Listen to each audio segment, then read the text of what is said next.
ערב טוב ושלום רב. צה"ל קיים גם היום את פעילותו השגרתית באוויר ולא חרג ממנה.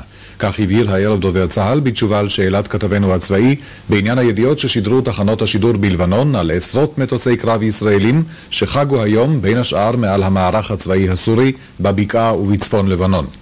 בשידורים שקלט קשבנו מיכאל גורדוס נמסר כי בצהריים נסגר נמל התעופה הבינלאומי של דמשק לחצי שעה בגלל הטיסות הבלתי שגרתיות של מטוסי הקרב הישראליים.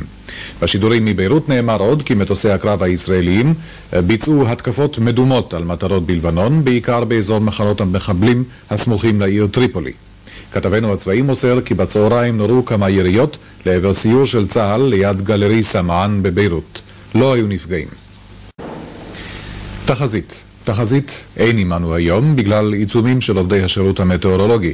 אשר על כן, עד כאן החדשות לשעה זו, ומיד נעבור אל המחצית השנייה של משחק הכדורסל.